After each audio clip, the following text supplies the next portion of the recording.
दोस्तों, सुशांत सिंह, शाहरुख खान और भी कई लोग हैं जिनके पास चांद पर जमीन है। आखिर इन्हें चांद पर जमीन कौन बेच रहा है? कब से बिक रही है चांद पर जमीन? और जमीन पर क्या है सिलसिला? ये कब से शुरू हुआ? कौन है इसके पीछे? कौन बेच रहा है चांद पर जमीन? यही सब जानेंगे आज की इस पूरी वीडियो में। तो चलिए पूरी वीडियो में आपको समझाते हैं कि चांद पर ये जमीन बेचने का सिलसिला क्या है और ये कब से चल रहा है, कौन इसे चला रहा है।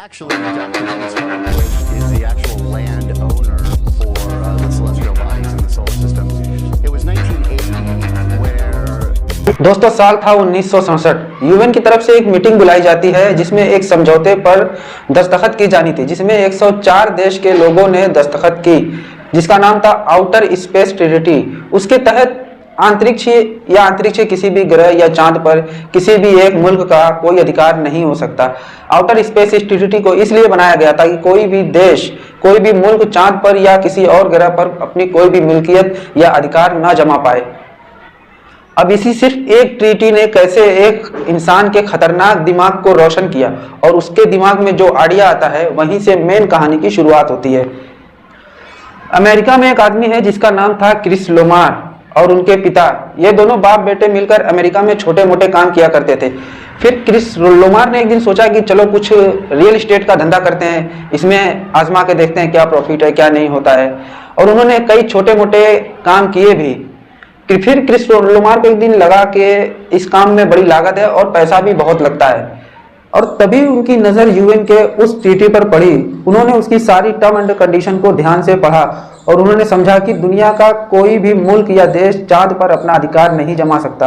लेकिन इसमें ये कहीं नहीं लिखा गया है कि कोई इंसान, कोई एक अकेला व्यक्ति चांद पर अपना अधिकार नहीं जमा सकता। उन बाप बेटों ने सोचा कि अब जमीन पर प्लॉट बेचना छोड़कर हम अब चांद पर जमीन बेचेंगे। यही सोचकर उन लोगों ने यूएन को एक चिट्ठी लिखी। चिट्ठी में उन्होंने ये लिखा कि आपकी इस ट्रीटी 1967 के तहत ये कहती है कि दुनिया का कोई भी मुल्क या देश चांद पर अपना अधिकार नहीं जमा सकता। लेकिन इसमें यह कहीं नहीं लिखा है कि कोई एक अकेला व्यक्ति या इंसान चांद पर अपना अधिकार नहीं जमा सकता। बस यहीं से उन्होंने उसकी एक कमजोर कड़ी पकड़ ली, और उस लेटर का भी यूएन से उन्हें कोई जवाब नहीं आया। उन्होंने सोचा कि इतने दिन गुजर गए, यूएन का कोई जवाब भी नहीं आया, तो उन्होंने सोचा कि लगता है यूएन ने हमें मंजूरी दे दी है कि हम चांद पर जमीन को बेच सकें। और तब तक 12 इंसान भी चांद पर पहुंच चुके थे। क्रिस लोमार ने सोचा कि चांद पर इंसान जा ही रहे हैं, और अगर हो न हो भविष्य में कभी चांद पर इंसान बसने लगे तो क्या कीमत होगी चांद पर जमीन की। यही सोचकर उन्होंने 1980 से चांद पर जमीन बेचने का एड निकालना शुरू किया। एड में उन्होंने बताया कि जिसको भी चांद पर जमीन चाहिए वो आए हमारे पास और जमीन अपना रजिस्टर करा ले। और उसका नाम रखा लूनार एम्बेसी, और उसके प्रेसिडेंट बने क्रिस लोमार। 200 मिलियन एकड़ जमीन चांद पर है। क्रिस लोमार ने कहा ये मेरे पास है, जिसको भी चांद पर जमीन चाहिए वो मेरे पास आए। चांद पर सबसे महंगा एरिया वो था जहां से पृथ्वी दिखती थी। हर एरिया के अलग अलग हिसाब से अलग अलग रेट थे। वो रेट क्या थे मैं आपको आगे वीडियो में चलकर बताऊंगा। चांद के टुकड़े के कई अलग अलग हिस्से इन्होंने बेच डाले।